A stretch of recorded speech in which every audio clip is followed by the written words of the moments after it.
I am now a little over 70 years. In the last 50 years of my active work life, I have done a number of things. This is because I was lucky enough to be at different places and also used every minute of my time to do different things. I started my career at Andhra University. Professor Ramakrishna Rao there got a special tachistoscope for me to do my PhD, to study the impact of subliminal perception on dreams.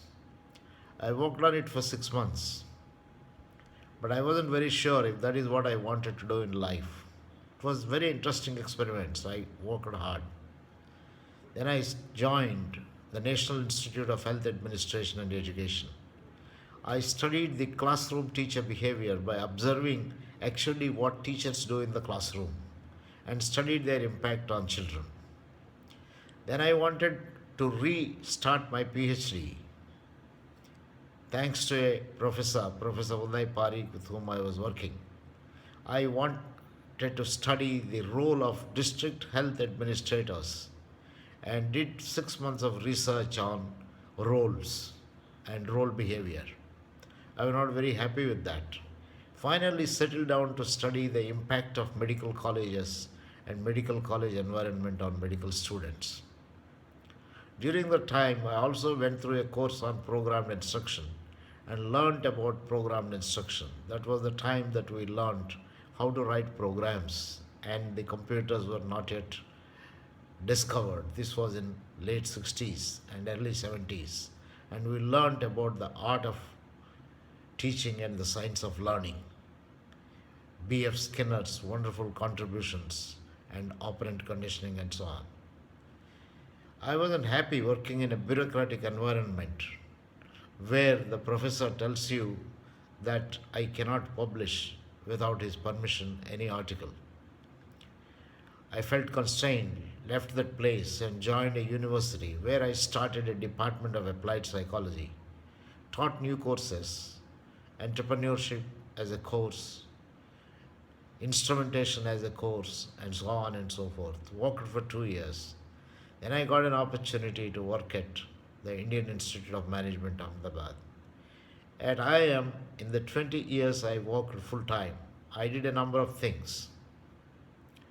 I was working in health and population project on one hand in UP, trying to transform and put management profession into the hands of medical administrators who are tough people to crack. I was simultaneously working with Ravi Mathai in Javaja, trying to link education with economic activities.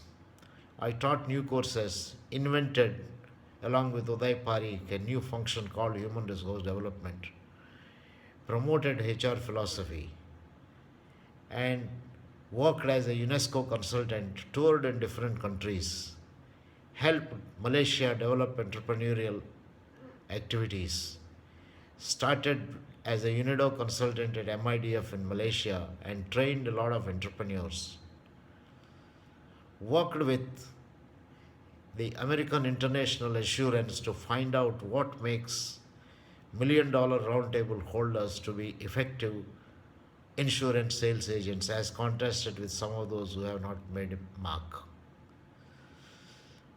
I was never satisfied with whatever I am doing. I wanted to constantly discover new areas, new fields. When XLRI offered me an opportunity, I went there as L&T professor, but my objective was to set up a center for HRD. And when I discovered that the Center for HRD of an educational institution has limitations in spreading HR message, I started the National HRD Network. And when I discovered National HRD Network is as a professional body after 5 years of struggle, is not able to do any research, started an Academy of Human Resources Development. Then got a chance to work with Commonwealth Secretariat, London.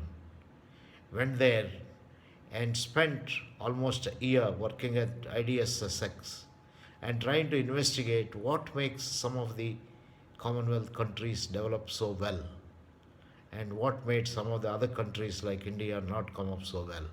and found out investment in human resources makes a lot of difference in terms of economic development, and wrote the book on human resources development experiences and cases.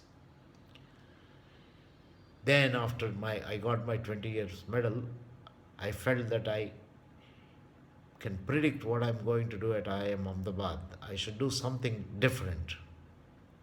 Left and joined as honorary director at the Academy of HRD and promoted a lot of research activity, including starting off a NGO journal called Self Renewal and a NGO project to create organization development kind of activities in NGOs and so on.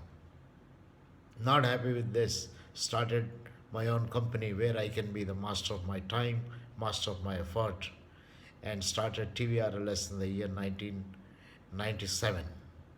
And in the last 20 years, we worked, disseminated 360-degree feedback to a large number of companies, and some of the CEOs I have mentioned have gone through the 360 that we have done, and I'm sure we made some difference to all these CEOs. Now, why am I narrating all my biodata? I don't think that even today, after 70 years of existence and 50 years of work life, I have discovered fully my talent. Talent can never be fully discovered. In your lifetime, you can only discover a small part of it. You have a long way to go because every moment is important, every moment you are discovering. I'm still searching what is it that I can contribute to the society. How do I disseminate whatever I have learned? How do I learn more? So, talent is unlimited and we are constantly discovering. We have to make efforts. We have to create our own circumstances for discovering our talent, spreading it, build institutions, write, discourse, give discourses, spread yourself, and so on. I'm sure there are many TV Raos in your own company. Can you recognize them? Can you provide opportunities for them to constantly discover their own talent, apply it for your own organizational goals, and don't become envious if they are going to be developing in different kind of directions. All that you need to do is to make sure that the directions in which they develop could also be used by your organization for its own growth. I think it is important we see our employees as filled with talent. And that is why I like what Sadhguru says, human is a possibility. It's not merely a resource. It is a possibility and a lot can be done. A lot can be accomplished. I hope you will start looking at your employees as potential future talented people who can make a difference in this world.